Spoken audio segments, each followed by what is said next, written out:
when you take a community that's been experimented on and lied to and discriminated against, and you tell them, you're coming to them as this authority figure and saying there's something wrong with your child, and therefore we're going to put them on medicine. They're going to balk at the idea. ADHD Rewired, episode number 61. This is the show designed to help those of us who have really good intentions and a slightly wandering attention. My name is Eric Tivers. I'm a licensed clinical social worker, coach, and consultant. We know that starting can be the hardest part, so let's get started. But first, let me thank our sponsors. Today's podcast is brought to you by Audible.com. Get a free audiobook download and a 30-day free trial.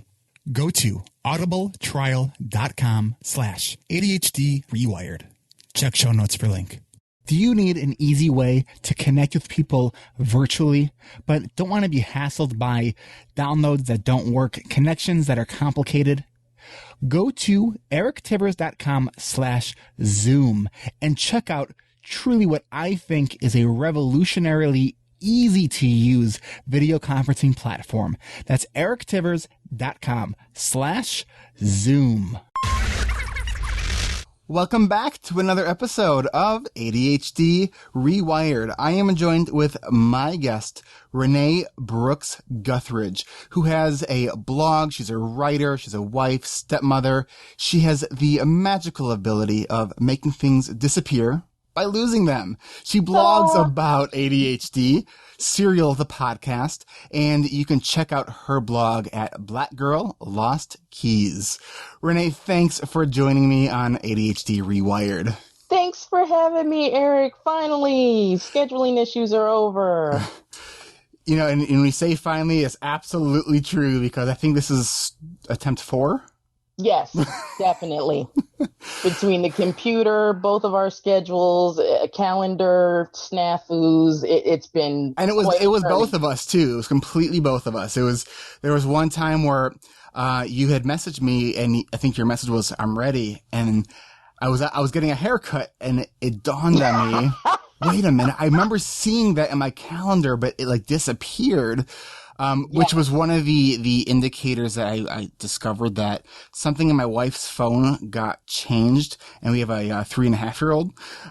So it used to be where she only had the view access to the calendar. So I'm blaming Gibson for that one. That's my son. She's looking and she's going, I don't have a meeting with anything at 11. Get rid of that. But then we had a nice conversation to kind of make up for it. It just wasn't recorded. And you kind of shared with me kind of what was going on with you. And you shared that you were kind of going through some anxiety. And so I do want to talk to you about that. I want to talk to you about your blog and all things Renee. So awesome. And I like to talk. So we're doing well. Well, how you doing this morning? Today was a very ADHD morning. Tell me about that. I had to get my husband to work, wrangle my dogs and get them walked, and come to the quiet place, which is not my house, so that I could interview with you today. And the whole morning just went up in smoke. Like, my husband was running late to work, so I'm rushing to the house because I'm like, I got to get these dogs walked. My friend called me and needed me to look over this appeals paperwork for her. And I'm like, right now? And she's like, my meeting's later. And I'm like, oh, yes, right now. How am I going to get everything done and still get... It's like playing a video game sometimes. Like these challenges, like, get everything done and get to the spot to meet for the drop off at 11. You know, it's awful. Well, it sounds like, Renee, that you have there's no blinders on in a sense. And I know for me, when I'm trying to get through my day, I got to make sure I have my blinders on. Yes. I was telling you before, because you were telling me that, you know, I think your intention was to get to your friend's house like an hour early or something. And, yeah. And I think you maybe just got there. And the result was because you picked up the phone when your friend called you, and Absolutely. and then I let you know about the secret of this thing called voicemail. No, no, voicemail. I have persistent people in my life, Eric. I have people who will call my phone, then they'll call my husband's phone, then they'll call my house phone, and then they'll repeat until they get a hold of Ooh, me. Renee, Not this particular person, but there are people in my life who will do that. well, then maybe we should have a conversation about setting boundaries, because that I've is got a book about that. Yeah, one of these days I'm going to read it. That would be a great idea. what's the book? It's called Boundaries, ironically. And it's, I know it drives my mom nuts that like I never answer the phone. And, anytime I do answer the phone, I get that, she's like, oh my gosh, what's the special occasion that you answer the phone? And I'm like, mm-hmm. It's like, don't push it. Yeah, because it's like if you call, like they don't realize when they're calling that potentially they're sending your whole day into a frenzy. Right. And it's not their fault. It's not Not at all.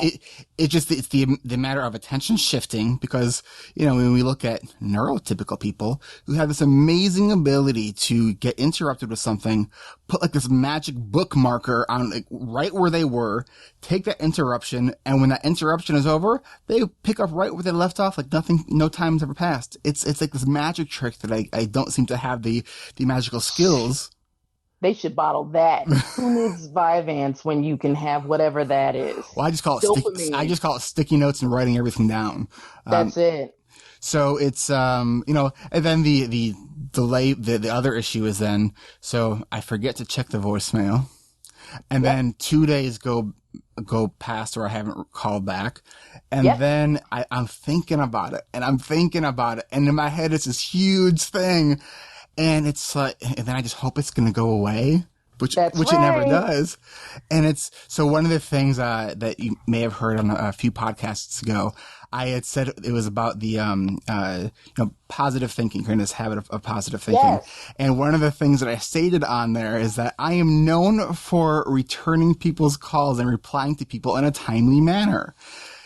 The essence of this was to create the vision of what you want it to be. So that's where I'm trying, but I state that almost every day, and it helps, but it's something that I got to push myself to do.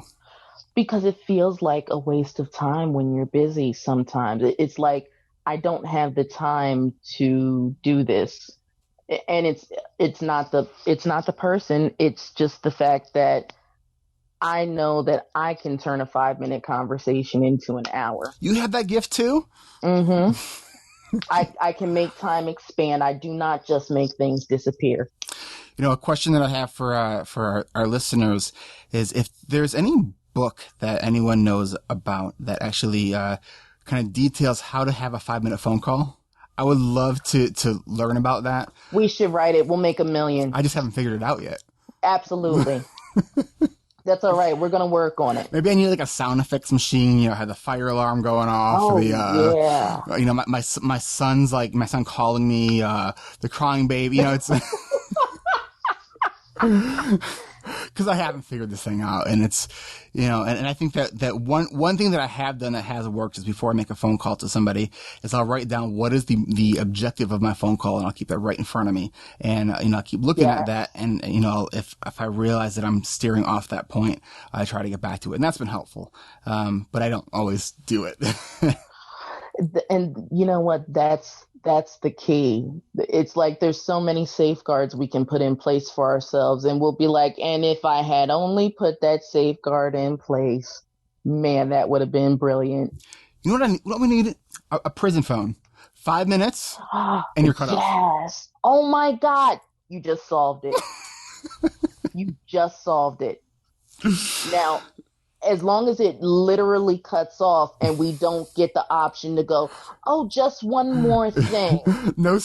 Oh, the one more thing. It's, it's funny because I know that I sometimes do it. And when other people do it to me, it irks me so much. And Oh yeah. but it's just like, oh man, it's good in a sense because it helps me see that, wow, that's for people who don't struggle with this, how annoying that probably is. Mm-hmm. But I don't know if it's more annoying to me because I recognize that I do it and I'm very self-aware that I do it, and it's brake failure. It's like my part of my brain saying stop, but the other part of my brain that is responsible for action, it just keeps going. That's it. It's like my And feet are too short. I'm reaching for the brakes, but I can't reach them.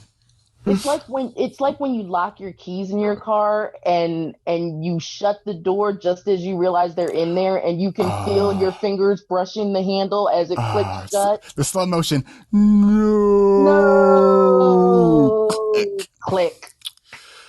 So let's talk about keys. Oh God. Let's talk about your blog, Black Girl Lost Keys. Tell us about that. Okay, so I decided I was out looking specifically for resources that would target African Americans with um, ADHD, or really any mental illness, because it's highly stigmatized in the Mm-hmm. community, Mm-hmm. even to this day. And I really didn't see anything out there. There was like one blog, and it hadn't been updated frequently.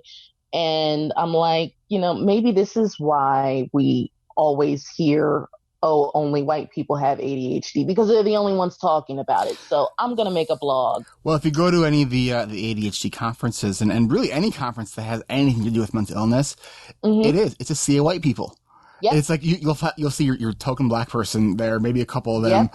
but it's like, why? It's like these things don't affect racial minorities any differently than anybody else. It's like, why is it just white people that are represented in these organizations?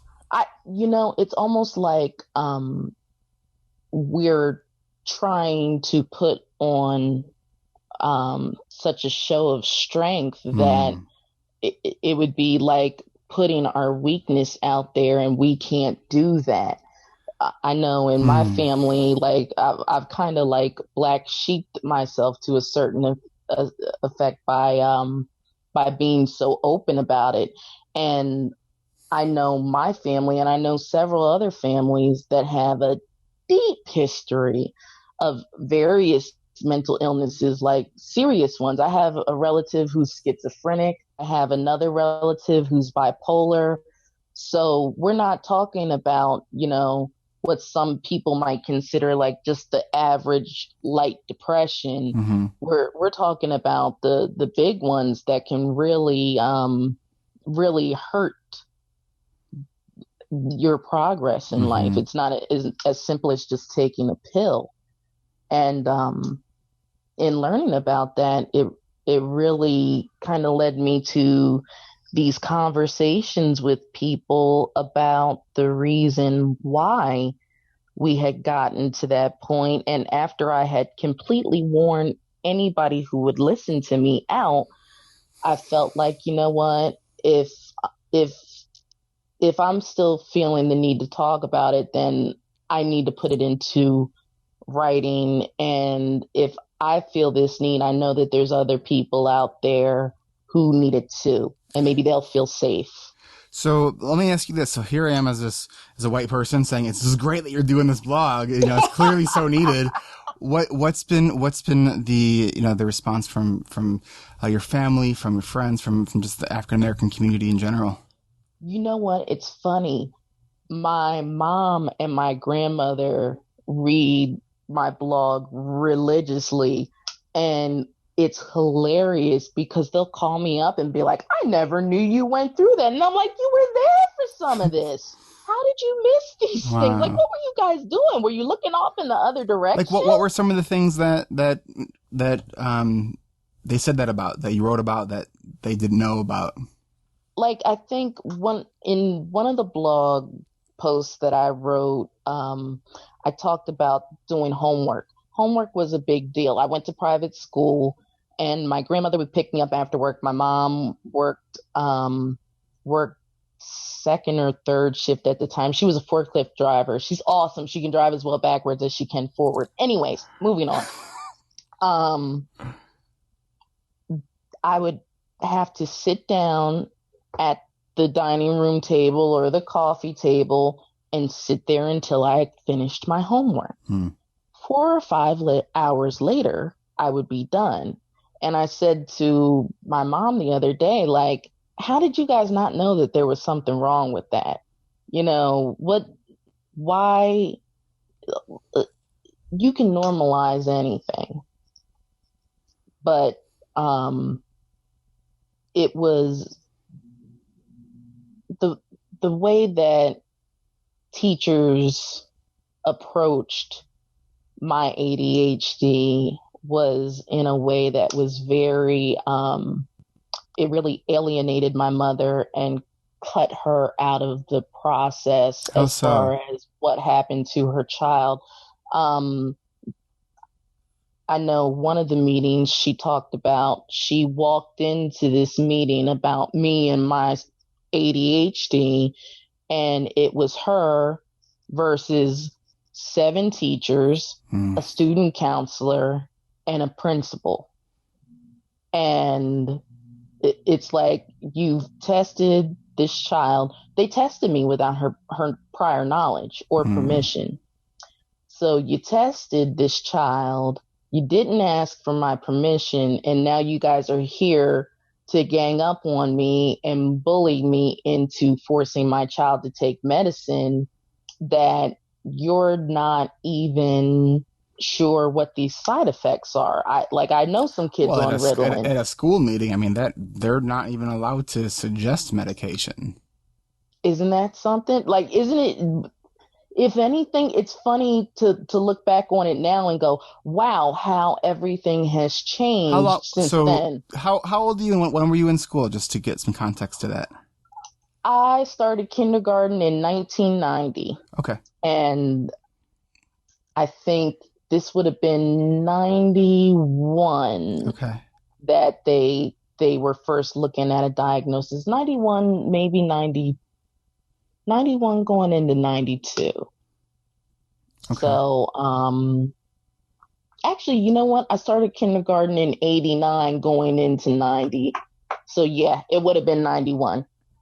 Um, and the thing about that, like, I don't know if you remember, that was like right when it seemed like that was the new thing. That was the new disease. All the kids had ADHD, and it seemed like they were just, and it was mostly media hype Hmm. anyway, but they were just grabbing kids and just diagnosing them. And rumor wise, it was like, okay, they're trying to dope up Black children.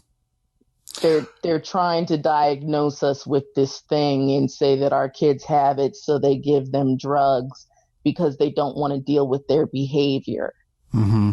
I don't know if you saw there was a post yesterday in the ADHD Rewired Facebook community Mm-hmm. about that report that was from Fox News that it was like I forget what the exact verbiage was. It was something like, new studies find that the only options for schools are for kids to sit still for them to be drugged or something absurd like that. Oh my Um, God. yeah, so there's so much misinformation.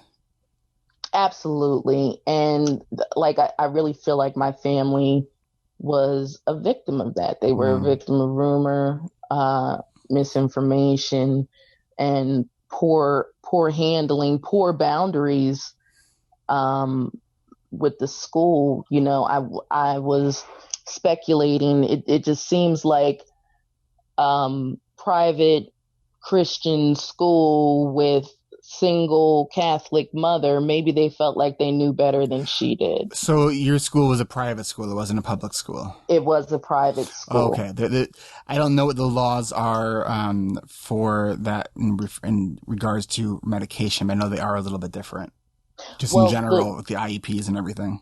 yeah.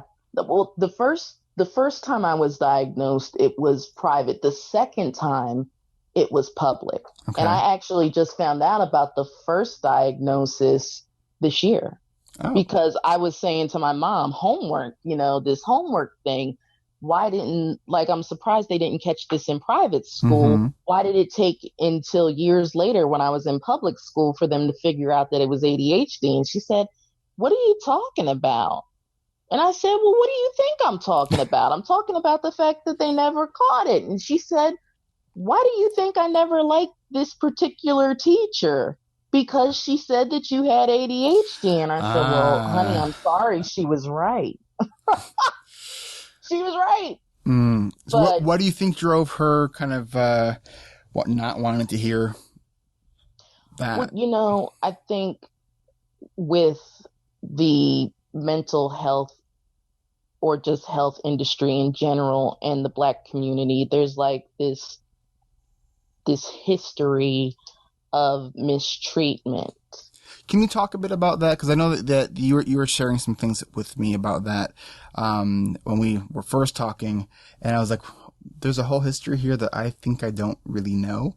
A lot of people don't know about it, and when you tell them about it, they're always shocked. Like, I think we were talking about the Tuskegee Yes, syphilis and experiment. you know what it reminded, and I want you to talk about that. But what it reminded me of when I was in high school, Mm-hmm. and for the first, I think it was my maybe sophomore or junior year in high school, and I just had learned that America had interned the Japanese during the World War. Yes. And I was like, wait a minute, here I am as a Jewish kid in a half Jewish high Mm-hmm. school has 50% like Jews in the school. And we've studied the Holocaust from the time we were like probably too Yeah. young to even know about it. And it's like, why didn't I know about that? Like, it pissed me off. Isn't that Like, it just shocking? seemed so unjust. Well, there's that. And then, I can sympathize with the Holocaust has always been an area that I was interested in, even from a young age, which is funny that you should mention that because it's like a really morbid thing for a kid to be interested in. That's true. Um, but it's like a Dr. Mengele kind of thing. Like one of the fathers of modern gynecology got a lot of the subjects for his research by using slave women, Mm. and he did not anesthetize them. He said they couldn't feel anything. Mm. Mm. There's lots I of did not know that. mhm. There's lots of research that you can do out there that'll tell you about Black women who would go into hospitals and be sterilized without their knowledge or permission. And the Tuskegee syphilis experiment, Yeah, talk about that. The Tuskegee University gave some sharecroppers syphilis. Well, let me rephrase. They came in and they had syphilis, I believe. The sharecroppers And did. yes. Okay. And they were going to this clinic for treatment. And instead of treating them, they allowed it to continue because they wanted to see if syphilis had a different effect on Black men than it did on white men. Hmm. And of course, they're taking it home to their partners. I think When was this? This started. Oh man, if I'd have realized I was going to talk about it, I would have fact checked Ish. the Give whole us thing an in ish, advance. like in a 50-year range. Like probably 30-ish, 40-ish, but Okay. I know that it continued into the 70s. Oh wow. And Bill Clinton actually ended up apologizing formally for the effects of that. And those, I believe, them and their children are still getting free medical care because of the effects of that. I don't know if any of the gentlemen are alive still, but yeah, they were giving them like a placebo medicine for it, and it didn't cure their syphilis. And syphilis is awful. It can blind you. It'll make you go crazy. It's a terrible death. And it was all for the purpose of experimentation. So There's bridge that connection then go ahead. for us with how this relates to ADHD and this kind of almost rejection of certain aspects of. Is it just of health, like healthcare in general, or is it more mental It is health? healthcare in Okay. general. When you've got a community that's been discriminated against, I mean, people used to die because they couldn't get to colored hospitals. Mm.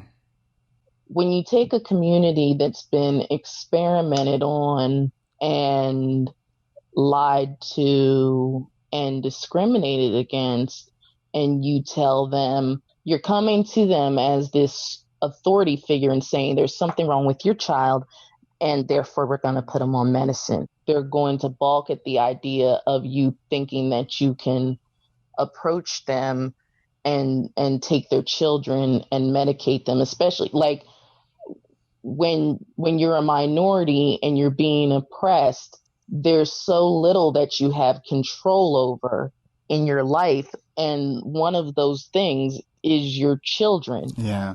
Makes And you're going to sense. take my child and medicate them almost without my consent. Mm. It's like the implied consent. I've heard of people saying that their kid, I'm sure you've heard this too, like your kid can't come to school unless you're going to do something with them, give them medicine, do something, because they're unmanageable.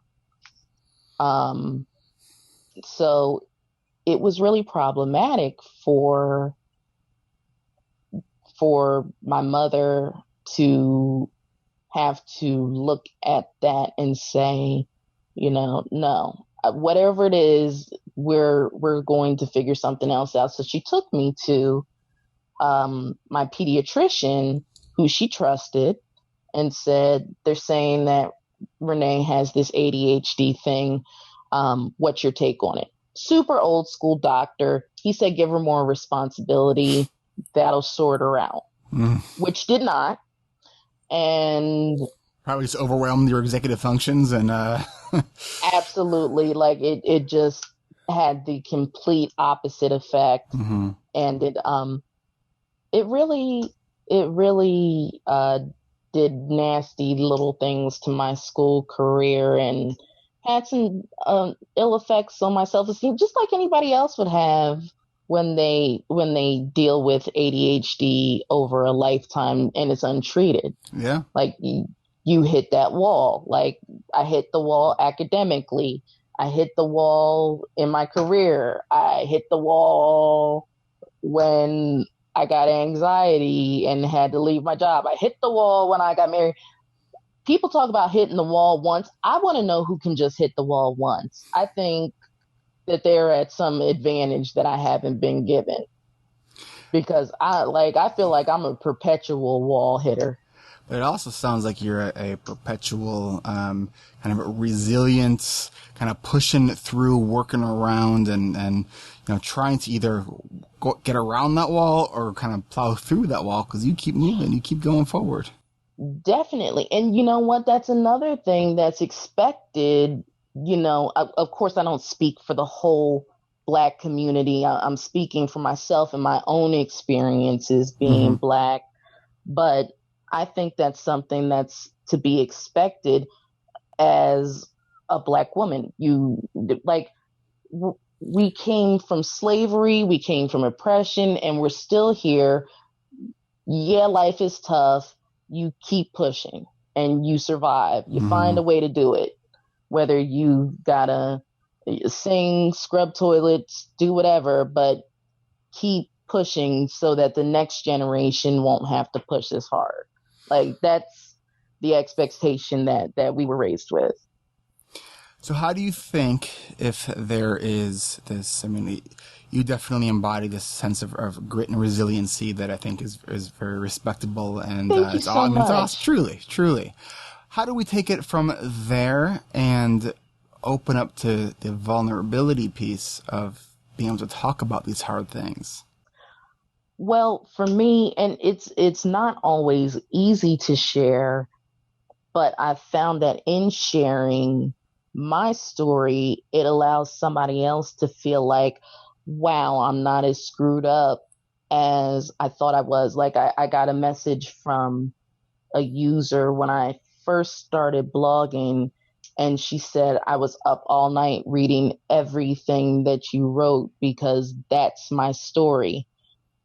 And it was like, wow, okay, not only was this needed, but it might even be desperately needed. Yeah. And there are people like, if if we don't have our voices out there, that affects the way we're being treated, Mm. even because it's like, I'm sure you can identify as someone who's caring for somebody. You need to know these things. Mm-hmm. Like, how can you approach someone and say you need to tell your friends, family, whoever about that, and they shut you down and you don't know why? You need to know. Mm-hmm.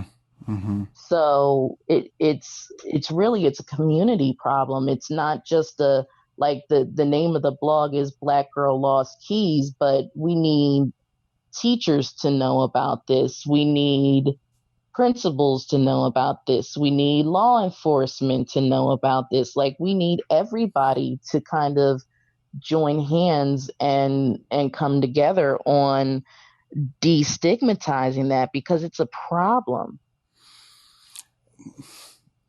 I don't think I have anything to add to that. It's good. I Oh, mean, what you just said. I mean, that's in so many ways is the heart of this podcast too. It's getting the stories out there and getting the message out there that it's here we are as people who have ADHD and we are pushing through, and whether we're having successes or we're in periods of we're feeling like the world's collapsing on us, how yeah, much strength and courage it's taking for us to do that, and that it's not easy, and that we're not at doing it all. anyways. And that, so this notion of, oh, well, just, if you just cared, if you just tried, or if, just, it's a matter of willpower, or it's a moral character trait. It's like,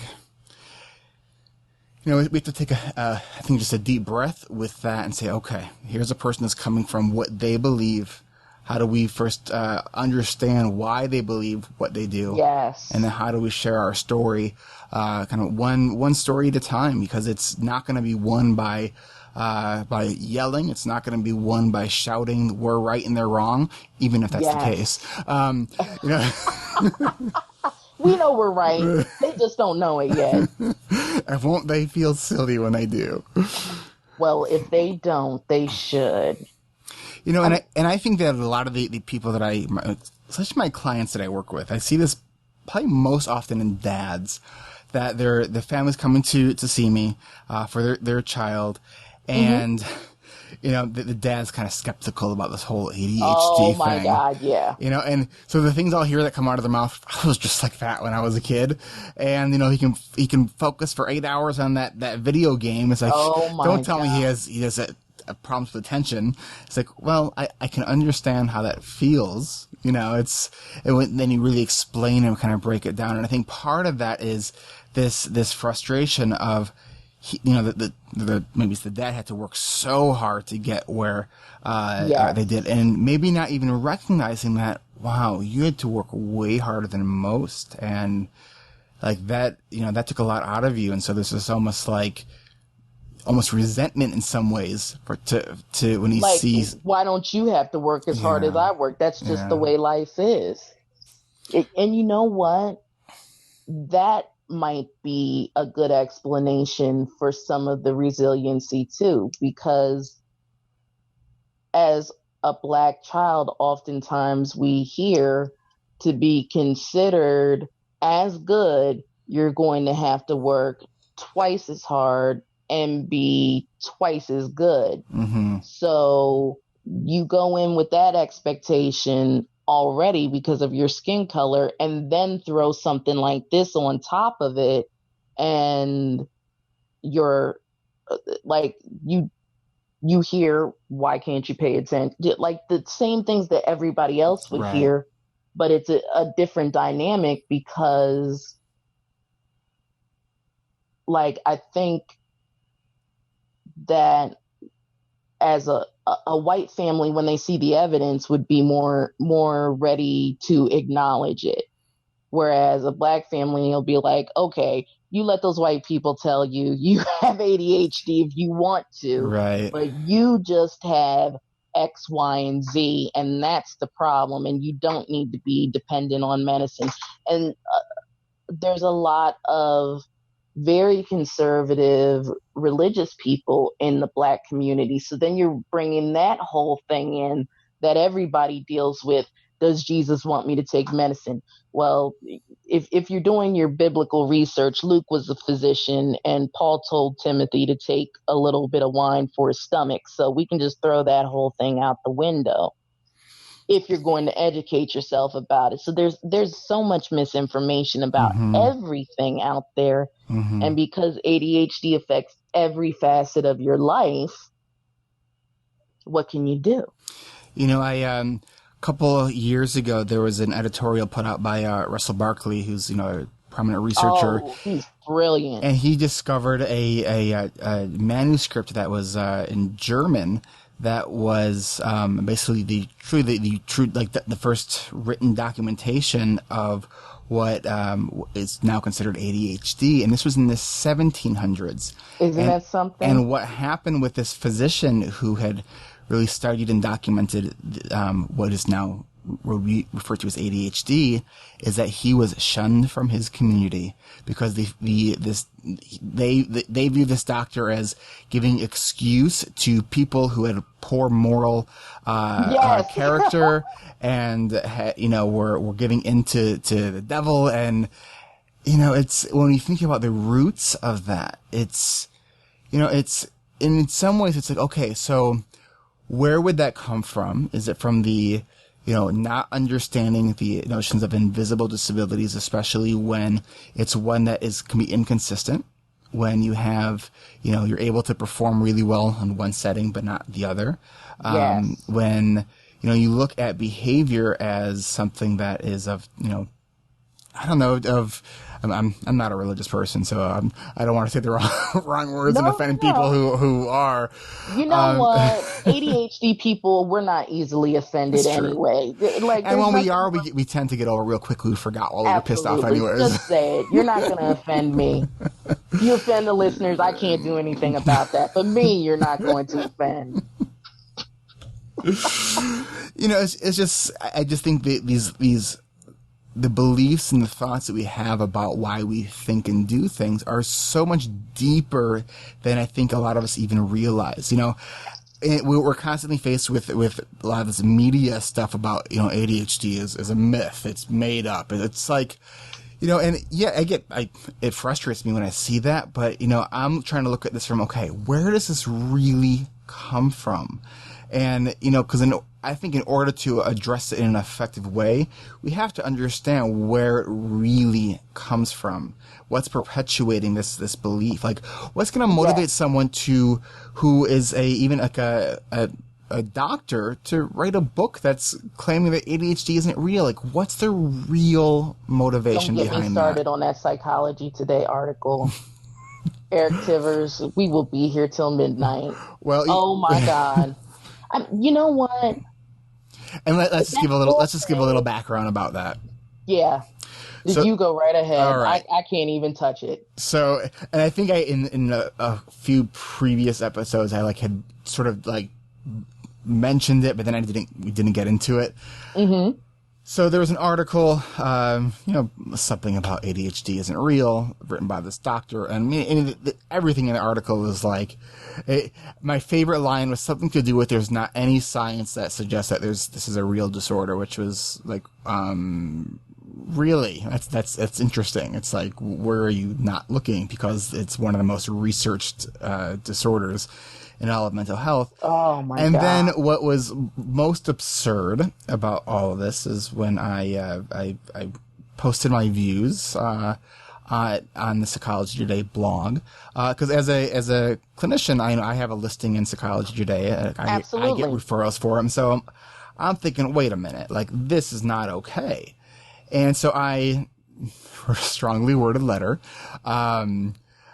basically saying shame on Psychology Today for allowing this to be posted. and asked them to, to take it down, and I asked them to make a donation to Chad. And I found out shortly thereafter, my comments were deleted. That's right. And everybody who had something negative, did you see it was like a robot replied? Like the guy basically came back and said, well, if you read my article, and then just quoted himself and said the exact same thing, regardless of whether it addressed the point or not, and kept going. Mm-hmm. And it's, I try to understand where people are motivated by these things. And because I don't think it's from a malicious place. I don't. Like, I think that there's an inherent good in people. And I just have a hard time believing that something like that is from a place of malice intent. I think that there's a core belief based probably on a personal experience. Because if we understand the way we make decisions, it is not based on data. It is based on that's true. And it's I may have shared this story before where the other half of my practice I work with autism, and so when my son when it was time for that like 18-month vaccination, the MMR vaccination, where all the this stuff about that's what causes autism, and I've dug through that research so in such a painstaking way, trying to really understand it, because there's so many people that in the autism community that so adamantly believe that this is from the vaccines, and it's like there is no evidence that it's from the vaccines. I look at everything. I always try to really consider the other person's point of view to try to understand it. And when it was time to vaccinate my son, I was having major reservations. I was like, "What's that about?" Because they're like in the back of your mind, it's like, what if it really is causing autism? And it's this emotional factor on we make decisions based on emotional, irrational reasons versus data. And I think it's really important to keep that bias in mind. Absolutely. Not that we shouldn't consider the emotional stuff, but we also have to understand how it influences us. So when we think about people who write about this, ADHD isn't real. One theory that these are probably people who may also struggle with ADHD and have worked, ruthlessly to try to get to where they are, and they're probably pissed off that they have to work that hard to get where they are, and maybe they don't fully get it. Pissed off. Like I've heard more than one relative, one in particular, who was like, well, I think I have ADHD, but, I did this and I did that and I did this and you should too. And it's like, well, why do you want me to have to struggle and work hard? Like, why would I do that when I can just go get treated for the disorder I have? Like, you never hear somebody saying, I've had diabetes since you had to throw stuff in the toilet to see if your ketone level was too high, and I don't want you to use that blood glucose monitor because that makes it too easy. I think we should use crystals and focus on our chakras. And not that I'm dissing any of alternative medicine, but for this stuff, it's just not science based. It's like, I think that you should just, and it's like, do you think that I am that foolish that I decided I was going to invent an excuse for every problem I have, and the best thing I could come up with was, I have a disorder where I can pay really close attention to things that I'm interested in, but things that I'm not, I won't. That's the disorder. That's what we're going to do. That's the disorder I came up with. Like, it even sounds made up. You think I couldn't have made up a better disorder than that? And they don't want to hear about the neurological effects or anything. It has taught me so much about reserving moral judgment when people struggle with things. I've been talking. They're not moral. I've been talking recently about Brene Brown's work, the Power of Vulnerability, which I just listened to on Audible. Which, I mean, that speaks so much to this, that I just think that anyone who has not listened to that or is not familiar with their work or her work, I would highly recommend doing that. You know what, Brene, let me just jump in really quickly right here to take a really quick break so I can thank our sponsors, so I can pay for all the stuff that I don't like to do, you know? Absolutely. All right. And we'll be right back. Get a Zoom room. Go to erictivers.com/Zoom. I use Zoom video conferencing for the ADHD Rewired Coaching and Accountability Group. Zoom makes video conferencing fun and easy. Share your screen, collaborate with a whiteboard, record the audio and video. It's ADHD friendly. Go free or go pro, but go to erictivers.com/Zoom so they know that I sent you. That's erictivers.com/Zoom. Support for this podcast comes from Audible. For a free audiobook download, go to erictivers.com/Audible for a link for that free download and for some hand-picked recommendations. Go to erictivers.com/Audible for your free audiobook download. All right, Brene, you're Renee. I was talking about Brene. I'm leaving that in. Renee, why not? Welcome back. Thank you. Have you listened to Brene? Oh, this is gonna hurt my brain now. We got Renee and Brene, and I already have issues with names as it is. Have you listened to her work at all? I haven't, and I'm writing that down right now because I need another book that I need to read but haven't read yet. And for this particular one, I would, The Power of Vulnerability, it's on Audible, and it's a presentation that she actually gave. It's a 6.5 hour workshop. Okay. It's amazing. It is amazing. It was like, this is like the piece of work that I've been looking for that I didn't really even know I was looking for. Wow. Yeah, it's, That's truly, serious. yeah, I'm ready to do a real deep dive into her work. She even has certification training programs that I'm looking into now, that are, from what I see, are sold out for the next 2 years. Wow. Yeah. So, I mean, it's, all about vulnerability, authenticity. She has a book, Daring Greatly, that's out now. So it's, it's really, I saw someone in the ADHD Rewired Facebook community said, because I recommended it and she's listening to it, and she said, this is the meaning of life. Like, it's, yeah, which is, it's powerful. But you know what? Once you expose yourself, even though it's painful in the beginning, the most recent blog post I've got a post that I've been meaning to post for 3 weeks. But anyways, the most recent, I got a lot of things like that. Oh, it's terrible. I did a post called The Harsh Reality of ADHD, because we make a lot of jokes about not being able to find our keys and how zany our life is and how creative we are and having superpowers.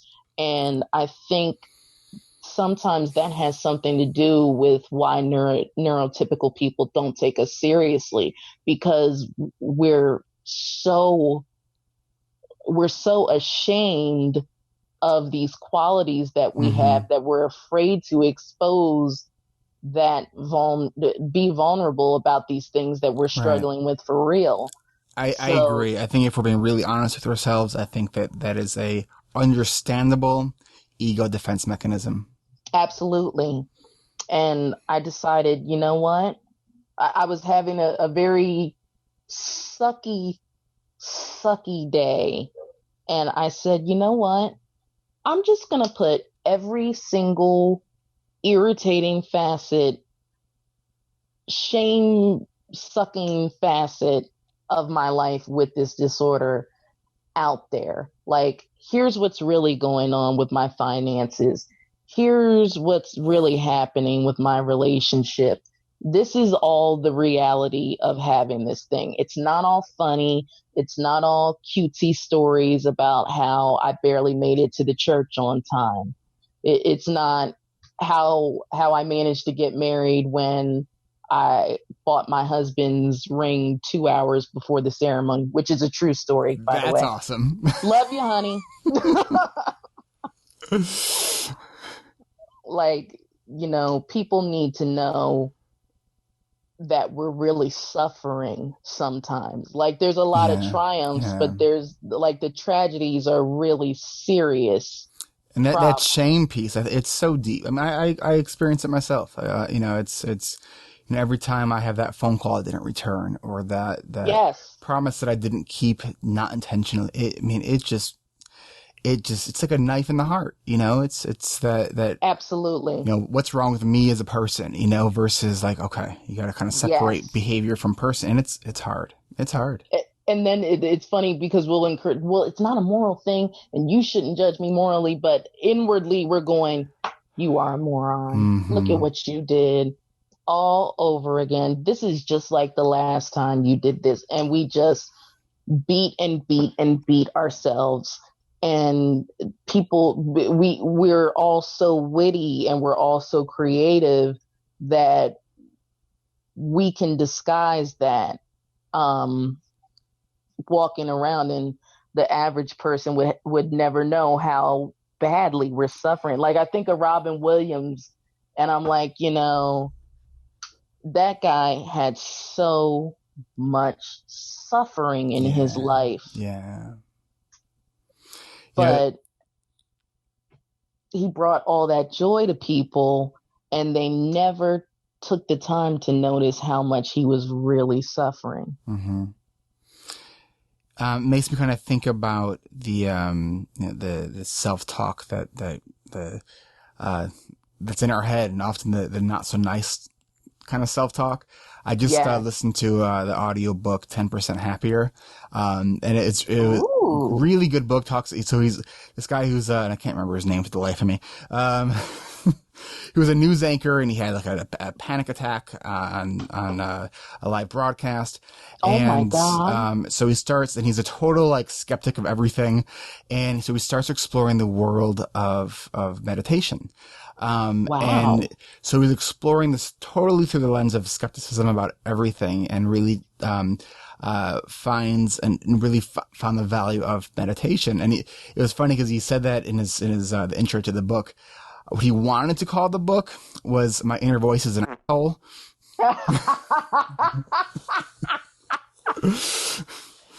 So, God, I wish I could steal that book title from him. Oh man, that's the best. and it's great because he's like, so the whole 10% Happier. It's a very unscientific number. It's just, it helps. It's, I can't say how much it helps. It helps a little bit, and every little bit helps. Absolutely. And so, I've gone back and forth in throughout, really starting in grad school through meditation. And so after I've read that book recently, or listened to that book, I've been trying to do more intentional practices of mindfulness-based meditation.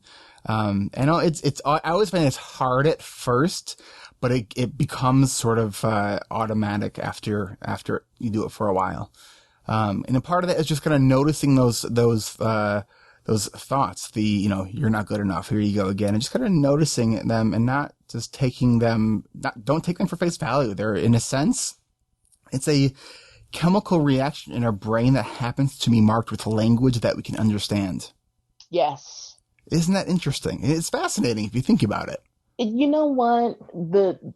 The stuff that we attribute to simple chemistry is really fascinating to me. Like, I was explaining to someone the other day about, how the amphetamines help with dopamine levels and stuff. Like, I feel like I'm an amateur scientist at this point. I just want to throw it out there. Like, this is a lot of maintenance to manage this thing. Like, you have to know a lot of stuff. I agree. When I'm presenting to parents, one of the things I'll say is like, what I'm going to tell you right now, you might not want to hear. You're going to have to become kind of an expert on something that you never wanted to know about. Yes.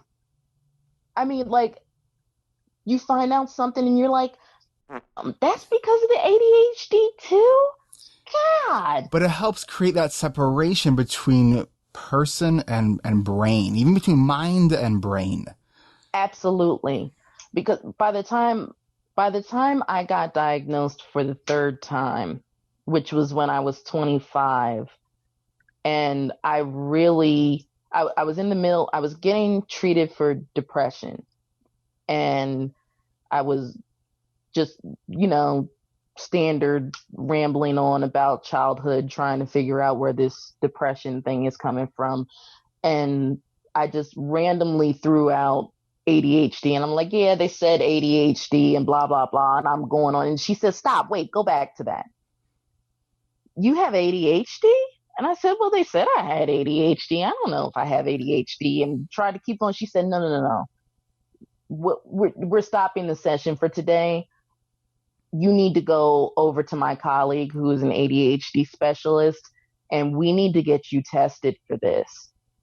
And imagine how well that went over when I told my mother about it.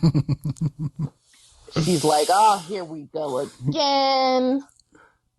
My poor mom. It's like a whack-a-mole, you keep trying to push it away and it keeps popping up somewhere else. Like I thought we killed this thing off the last time. Like, honey, we've got the ADHD again. Let me call the exterminator every spring. So when they diagnosed me, and like, I'm a voracious consumer of any kind of knowledge anyway. Like, all I do is read all day long. The internet is like the worst thing that they ever invented, because it's just more stuff for me to know that I probably don't even need to know ever in my life, but I've decided that I'm going to learn about it. And as I was looking out there, I'm like, oh my God, this is all because I have ADHD. Yeah. Like, I felt like I found the fountain of youth or something. It was like, this is the best thing ever. I'm not just a failure. I'm not a screw up. I just have ADHD. Great. Where's the meds? You don't have to worry about me not taking my meds. I take them. I love them. And so now with the medication, there's no problems at all, and life's easy breezy. Well, that's what I thought until I hit a wall. Walls. Well, it worked so well that I'm like, problem solved. Great. I take this drug. I move on. And then I got married. And when you have a whole new set of skills you have to learn and manage and new priorities, it's a lot more stuff to manage. And then I'm like, oh, well, we're not managing this thing very well at all. Mm-hmm. The medicine didn't solve the problem. Shame on you, medicine. But it was, I mean, you hear it all the time, but I was like, well, maybe those other people can't just manage their ADHD with medicine, but I take drugs and I've done a little bit of research and I feel like I'm just fine. And it really knocked me back down to size and taught me, no, you're still doing things the way you always did them. And it's still problematic for the way your brain works. You're more focused on the wrong things now. Yes. Hyperfocus, even with medicine. There is no justice. And I try to talk to people about the whole notion that hyperfocus is a good thing. I really discourage people from getting into hyperfocus, because it's kind of like you might get your task done, but you're going to run out of fuel so much faster doing that. It's like going to the store by stepping on all the way to your foot to the pedal all the way down. You run out of gas much more quickly, and then you'll increase that inconsistency. And one of the main treatment goals of ADHD is to kind of decrease the ups and downs, to decrease the inconsistency. It's like, how do we try to find that middle point, that more balanced point? So life's more of like a rolling hills versus these steep cliffs. Yes. This hyperfocus is something I really, really struggle with, because I'll shut out the entire world. My husband will be like, you haven't eaten in days. Leave me alone. I'm almost done. And he has to constantly remind me, you have to achieve some balance with this. Like, you can't go down a rabbit hole and stay down there for 10 days in a row. Like, our whole house will fall apart around you and you won't even notice. Yeah, and one of the things that I'm starting to think about too with ADHD, with hyperfocus, because I know a lot of clients that I work with really like they cherish their hyperfocus, and so I'm starting to think about this in the realm of where we need balance. If you're kind of a creative person and that's your job is to do creative things, if hyperfocus is something that you want to allow for, then you have to make room in your schedule for a couple of days of that downtime. You Yes. know, if you can't do that, then you have to figure other ways, I think, otherwise you're going to be on the roller coaster. Because I mean, you're absolutely right. Like you can use hyperfocus if you want, but the thing about hyperfocus is that when it's gone, it's gone. Mm-hmm. And I think a lot of the issues with hyperfocus is can be kind of accommodated for and scaffolded with these skills that the hyperfocus is that the person that utilizes hyperfocus doesn't have. So it's how do you, I kind of refer to it as leaving breadcrumbs for yourself.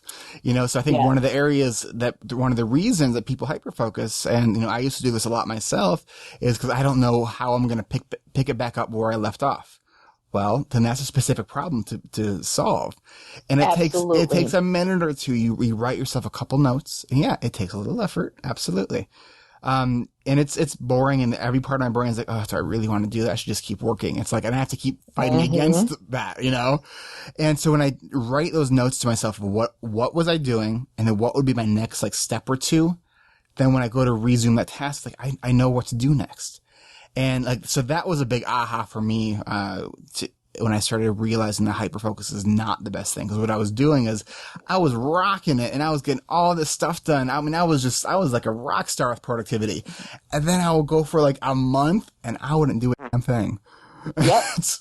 And I was like, well, Which is where I'm at this with is, my blog now. I'm like, oh, there's this other new shiny thing that I'm interested in, and I want to do it all the time. No time for blogging now. yeah. So it's figuring out that balance. And I got to tell you, I'm still figuring it out, and I will probably always be figuring it out. Absolutely. I mean, and you know what? That I think should be something that neurotypical people can relate to, because there's people who have problems with focusing on things. There's people who are disorganized, and it's just a constant struggle for all of us. Mm-hmm. So it's really like, even though we're different, we're not that different Right. in Right. the end of it. Right. Yeah, and I think a lot of the features too are people can relate to because most people experience the features of ADHD sometimes. Yes, But it's absolutely. not a sometimes disorder. It's not a disorder if it's sometimes. Oh my God. Everybody has trouble paying attention sometimes. True. Yes, that's true. However, Right. and then you have to wind up into the speech. Like, do you feel like I'm trying to streamline my how ADHD is different than everybody else speech? Like, I feel like it goes on too long. Like, if I could get it into like a 30-second blurb, I think May- I'll write it one day. Maybe though that would be counterproductive. Maybe you're demonstrating the ADHD by going on and never getting to the point. How And about that? Now that is a very good point. But you know what? It's funny, through toughing it out and through seeking treatment. My husband has an identical story to mine. So with me going through this journey, he said, you know, I was diagnosed when I was younger and I never got treated for it either. So when did he you mention ain't. that, by the way? Let's see. Was that I was before like, or after the ring? it was before. That's good. Okay. And that's when I should have run. I mean, no. Just God bless kidding. him. He has to put up with me, so I guess it's only fair. Um, but it's to see the difference in him after he got treatment and was able to focus better on his job. Like, it's made a huge difference in his career. Mm-hmm. Um, and there's another relative of mine who, when I started, was like a complete skeptic. Like, ugh, you can't say everything is ADHD. And they started reading, like, they would listen to me talk about stuff. It's like, yeah, you're on that medicine, you're doing better now. That's good. But they started reading the blog, and it was like, oh my God. Yeah. I think I have ADHD. And then they went and got treatment. And I said, you know what? Now we're doing it right, because through watching us, we've proven, yeah, that was the problem. And maybe you have that problem too. And if you do, it's okay to go get it fixed. Mm-hmm. Mm-hmm. There's a lot of tools and a lot of things available that are helpful. I have not yet found anything that burying your head in the sand for is actually helpful for. So it's Are you sure? getting sand up your nose and which hurts. It seems so helpful at the time. It's like, man, yeah. If I could just shut this out for a little bit longer, I just know something is going to be different later. Just try harder and just focus and write a list. That will help if you just write a list. Buy a calendar. You just need to write things down on a calendar. That will help you stay focused. Yes. You know what? I'm not going to out who it is, but if they're listening, they know who they are, who used to tell me, buy a calendar. You just need to buy a calendar. You just need to buy a calendar and write things down, and everything will be so much better. And finally, I had to say, listen, do you want to come to my house? Because I have a bunch of extra calendars. I think you could use a calendar. In fact, I have a marker board calendar that I haven't even opened yet. Since you like calendars so much, you come get one. I got plenty. If a calendar was going to work for me, I would have already. It's like, if it's such a simple solution that you could come up with it, right? And you haven't looked up anything about ADHD and you don't know anything about it, don't you think I would have run across that already and tried it and had the problem solved? I know sometimes these things are just like so absurd that you almost can't believe you're having to have this conversation. It's like, you don't need to take that medicine. You just need to stop drinking stuff with red dye number 4 in it. Right. Really? Yeah.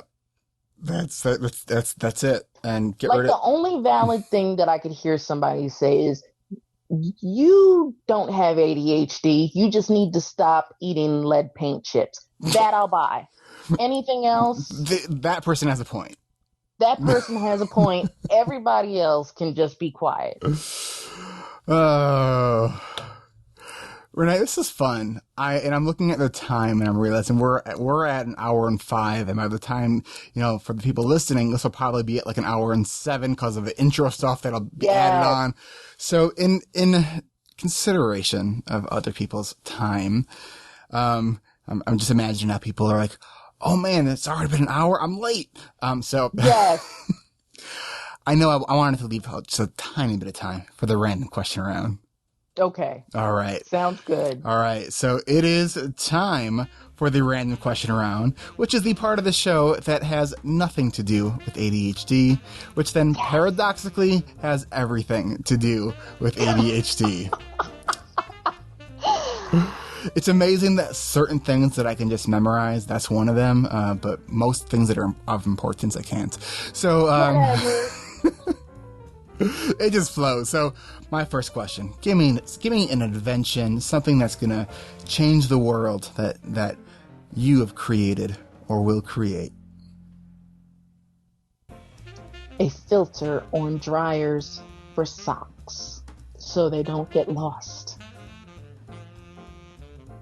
Or, oh no, I can't give you that one because I got to find an engineer to put that one together. I'm not going to give you that one because you're going to steal it, Eric Tivers, and then I won't be able to be a billionaire. Okay, I have to give it to you now since I gave it all this build up. I am going to find a way to make a car seat that comes installed in the car already and is retractable. So you don't have to put it in. That's awesome. And may I make a request? Yes. an auto like fastener so your kid gets in the seat, and it Yes. just, man, I like resist like going out with my son because of having to put him in the car seat. It is such a pain. If we could find a I way will to buy do that. that, like every car manufacturer on the planet will want that thing. We're gonna figure it out, Eric. Do they still make How those many- automatic seatbelts, or is that like, do they stop doing those because of safety issues? You know what? I think they do still do them, and if they don't, they should, because I I love need a them. car with them. I forget to put them on often. My husband is like ready to strangle me over like the seat. I can't tell you how many fights when we were newlyweds got started because of me and my seatbelt. Why don't you just put your seatbelt on? Well, what do you mean? Why should I put the seatbelt on? You can't tell me what to do. You're not the boss of me. Okay, so let me think of one more random question before we wrap this thing up.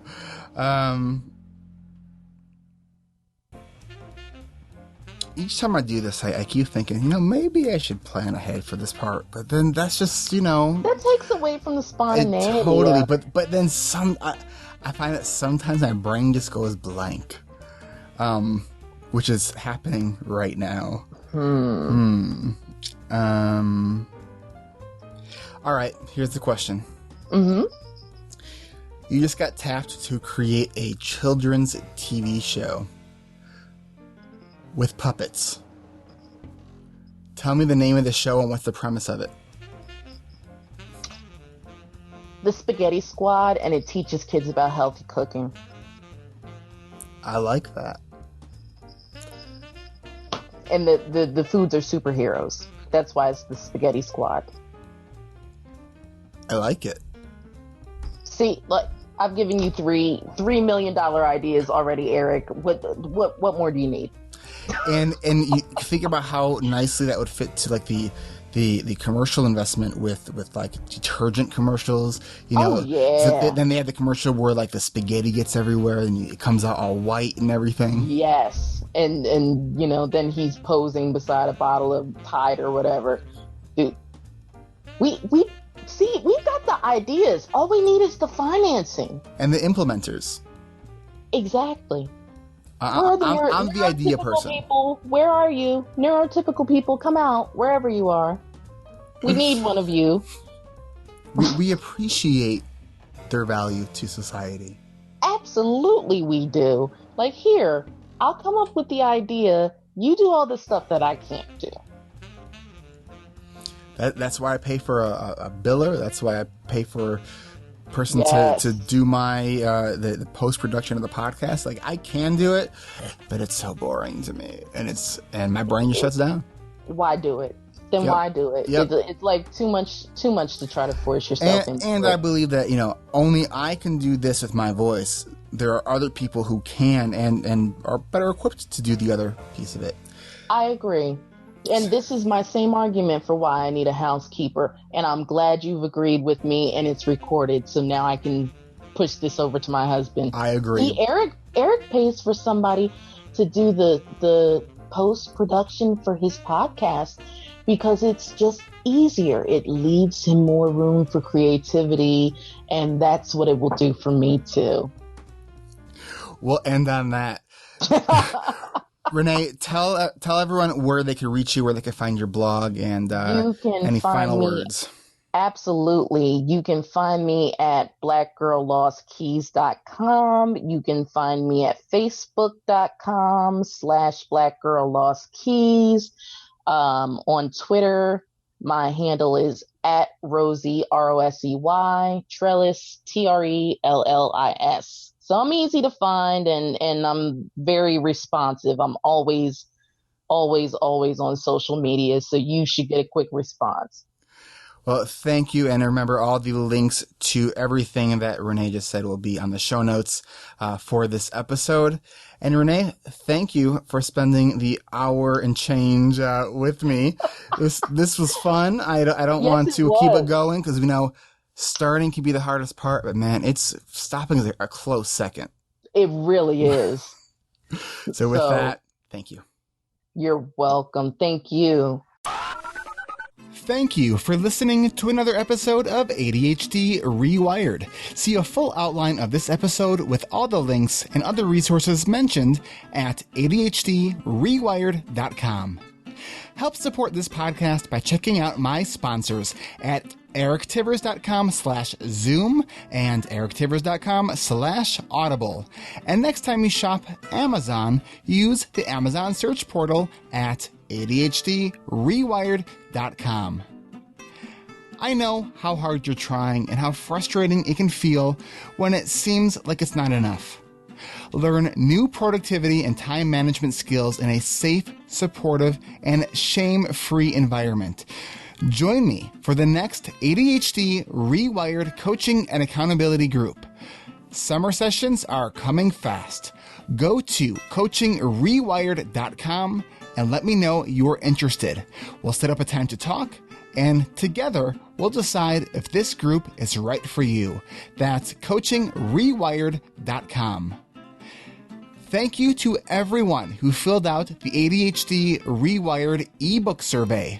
The survey is now closed, and I will announce the winner next week to tell you who won the ADHD Rewired Mystery Box of Awesomeness. Save the date, November 12th through 14th, 2015. The International Conference on ADHD is going to be at the Big Easy. Yes, that's this year's CHAD conference, and the theme is Compassion and Courage. Great theme. For more information, go to chadd.org. That's CHADD.org. If you live in Northern Illinois, join me at CHAD of Northern Illinois. We meet the third Monday of every month at 6:45 p.m. at the chapel in Grays Lake. Check ADHDrewired.com for a link with more information. And if you're looking for an ADHD support group near you, go to chadd.org and search their directory. Don't just be a passive listener. Be an active member of the community. ADHD Rewired is on Facebook. You can like our page, but submit your request to join our free and growing community. And please check your other inbox, because I screen everyone before they come into our group. Leave a message for ADHD Rewired and hear your message on an upcoming show. You can ask me a question, share a story, or just leave a comment. Go to speakpipe.com/ADHD Rewired, or just use the link in the show notes. As always, ratings and reviews on iTunes are like gold stars on my sticker chart. I love them. I appreciate them. They help boost my confidence in an unusual way. So please, leave me a review. I really do appreciate it, and truly what it helps do is it helps other people find this podcast. So thanks again for listening, and I want to thank Renee Brooks Guthridge for being my guest. Go check out her blog at blackgirllostkeys.com. But right now, I gotta go run home because I forgot my iPad and planning notebook there. Until next time.